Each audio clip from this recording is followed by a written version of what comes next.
Bonjour l'équipe, Salut, moi c'est Ronald. moi Wendy et nous sommes étudiants de C1 du CIREF. Et aujourd'hui, on va présenter la double pronominalisation et comment on va la construire. On y va. Let's go. Est-ce que vous faites encore des erreurs avec l'ordre des pronoms lorsque vous en parlez? On va vous les expliquer d'une forme très facile. C'est quoi un pronom?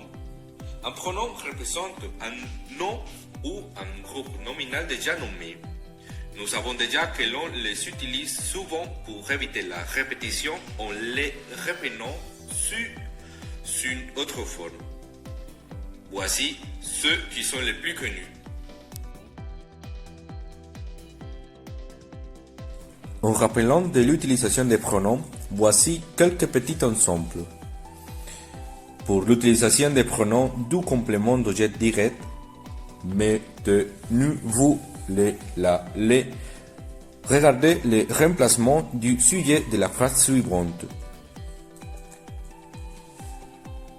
Ensuite, pour les compléments d'objet indirect, rappelez-vous que l'on utilise les pronoms lui, lui pour les COI.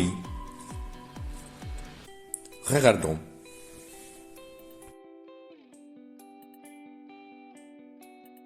Puis, l'utilisation des pronoms on et y va remplacer un nom ou prénom précédé de la préposition de ou de l'article partitif,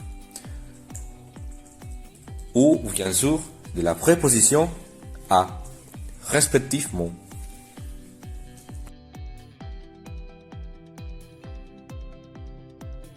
Alors, la double pronominalisation nous permet d'éviter la répétition en utilisant les pronoms que nous avons déjà vus. Il y a deux règles qui nous permettent de placer les pronoms d'une forme correcte, comme on peut voir dans l'image suivante. Et nous avons un exemple.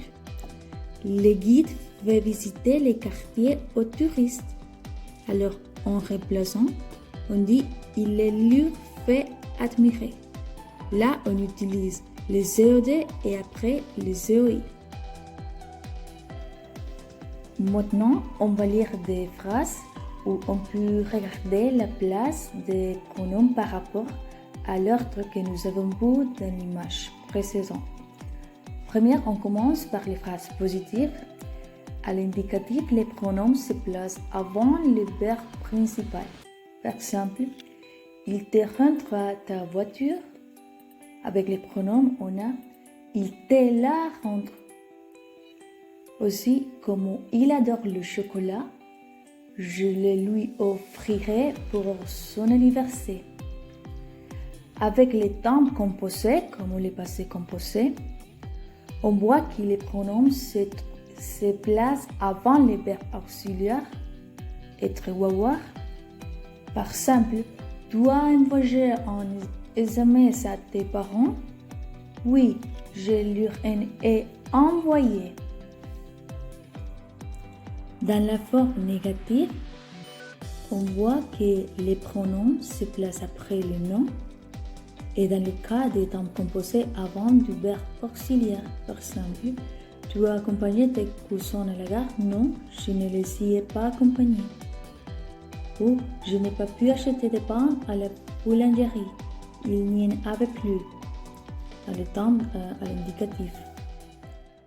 Created using Powtoon.